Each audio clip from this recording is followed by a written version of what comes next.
Hello students, welcome to Living with Chemistry. I hope you all are fine and doing good with your studies.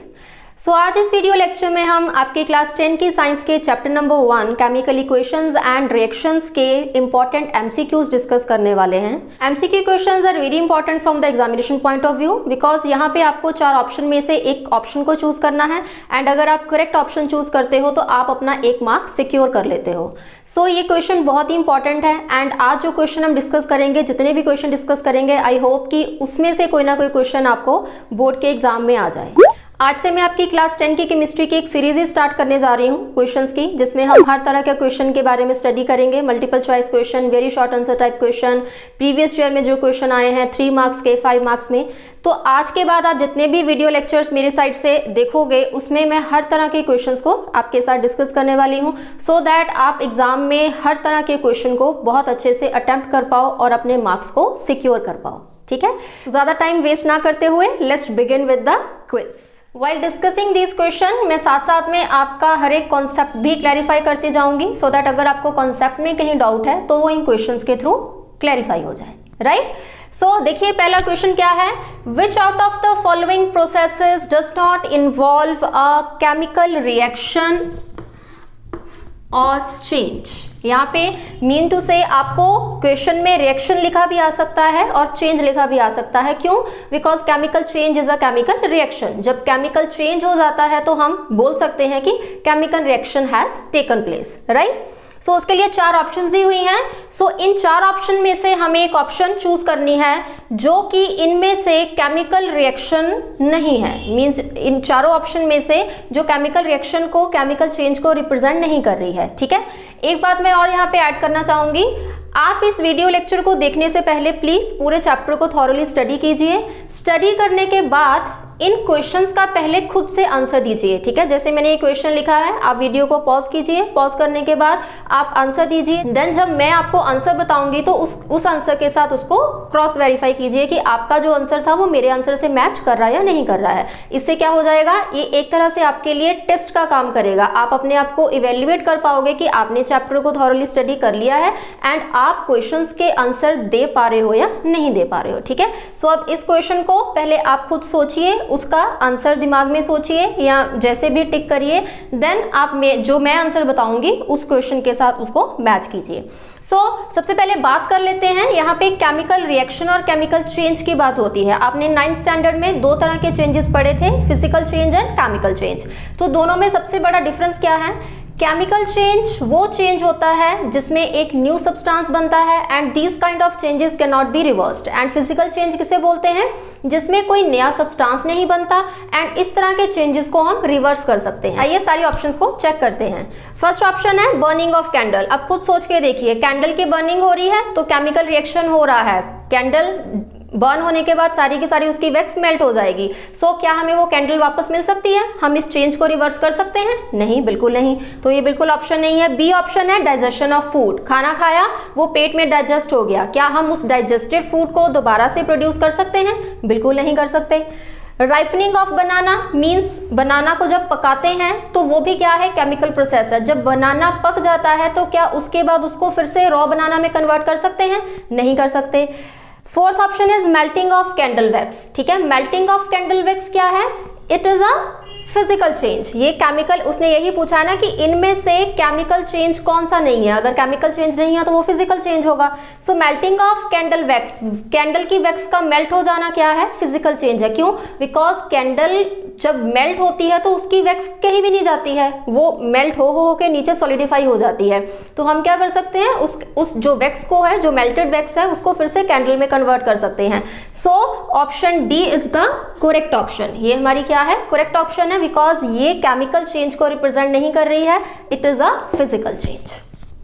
Next question देखिए, which of the following is not a physical change. अब हमने इसमें बताना है कि इनमें से, इन चारों ऑप्शन में से फिजिकल चेंज कौन सा है। अभी हमने डिस्कस किया फिजिकल चेंज क्या होता है, जिसमें कोई न्यू सब्सटेंस नहीं बनता और उस चेंज को हम रिवर्स कर सकते हैं, वापस ला सकते हैं।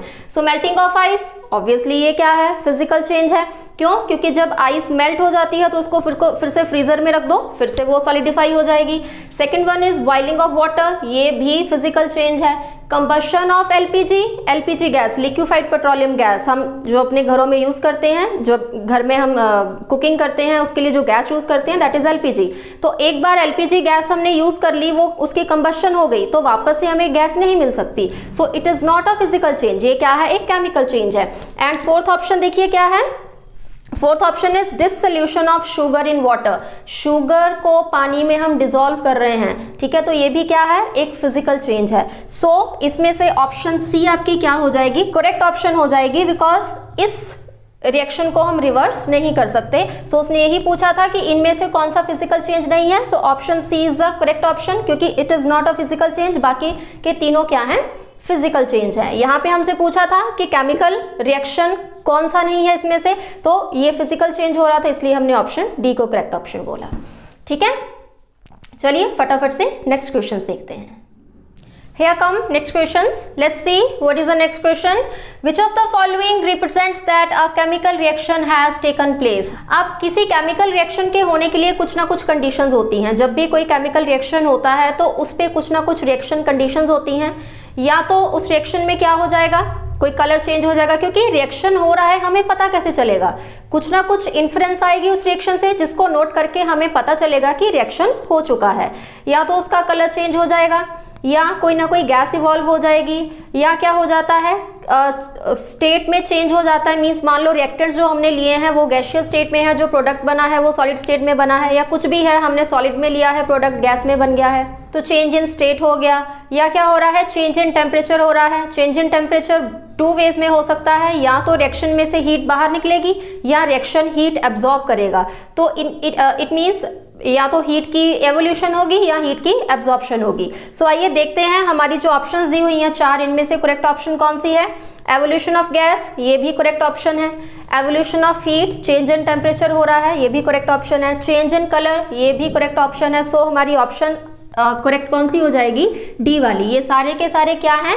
ये सारे के सारे क्या रिप्रेजेंट करते हैं कि केमिकल रिएक्शन हो चुका है। मतलब इनमें से कोई भी अगर हो रहा है तो इट रिप्रेजेंट्स कि केमिकल रिएक्शन हो रहा है। समझ गए? नेक्स्ट क्वेश्चन देखिए, when magnesium is burned in air then, चार ऑप्शंस दिए हमें।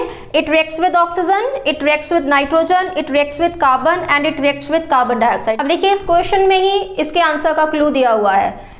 He is saying when magnesium is burnt in air, burning हो रही है, and we know that burning हमेशा किसकी प्रेजेंस में होती है? ऑक्सीजन की प्रेजेंस में होती है। अब एयर में तो देखो बच्चे सारी गैसेस प्रेजेंट है, ऑक्सीजन भी प्रेजेंट है, नाइट्रोजन भी प्रेजेंट है, कार्बन भी प्रेजेंट है, कार्बन डाइऑक्साइड भी प्रेजेंट है, बट वो बर्न्ट बोल रहा है। अब बर्निंग तो हमेशा ऑक्सीजन की प्रेजेंस में ही होगी। Oxygen is a supporter of combustion, nitrogen भी नहीं है और कार्बन डाइऑक्साइड भी नहीं है, ठीक है, और कार्बन तो है ही एक नॉन मेटल। सो हमारी करेक्ट ऑप्शन कौन सी हो जाएगी? Option A is the correct option कि मैग्नीशियम की बर्निंग अगर एयर में हो रही है तो इट मीन्स मैग्नीशियम किसके साथ रिएक्ट कर रही है? ऑक्सीजन गैस के साथ रिएक्शन कर रही है। रिएक्शन करके दोनों क्या बना देंगे? जब मैग्नीशियम को हम ऑक्सीजन की प्रेजेंस में बर्न करते हैं तो क्या बन जाता है? मैग्नीशियम ऑक्साइड बन जाता है, व्हाइट कलर का पाउडर बन जाता है। एंड ये जो मैग्नीशियम बर्न होता है with the dazzling flame, means बहुत ही ब्राइट फ्लेम के साथ बर्न होता है। ठीक है, next question is in a chemical reaction reactants are written on the, चार ऑप्शंस दी हैं, left hand side, right hand side, middle and none of these. Fourth one, I think ये तो हर एक स्टूडेंट को पता होगा कि जब भी हम कोई केमिकल रिएक्शन लिखते हैं तो उसमें रिएक्टेंट को लेफ्ट हैंड साइड पे लिखा जाता है। So option A is the correct option. ठीक है, राइट हैंड साइड पे प्रोडक्ट्स होते हैं, मिडल में एक एरो होता है जो इंडिकेट करता है कि reactants are converting into products, और वहां पे हम जो उस रिएक्शन को होने के लिए रिएक्शन कंडीशंस होती हैं लाइक टेम्परेचर, प्रेशर, उसको मेंशन करते हैं। ठीक है जी, next question, it is necessary to balance a chemical reaction in order to satisfy the law of. पूछ रहा है कि हम जो केमिकल इक्वेशंस की बैलेंसिंग करते हैं वो हम किस लिए करते हैं, कौन से लॉ को कंजर्व रखने के लिए करते हैं। बैलेंसिंग पे ऑलरेडी मैं एक डिटेल वीडियो बना चुकी हूँ, जिन बच्चों ने नहीं देखी है वो देख सकते हैं, मैंने उसमें बैलेंसिंग की ट्रिक बताई है। आप बहुत ही इजीली किसी भी केमिकल रिएक्शन को बैलेंस कर लोगे उस ट्रिक को लर्न करके।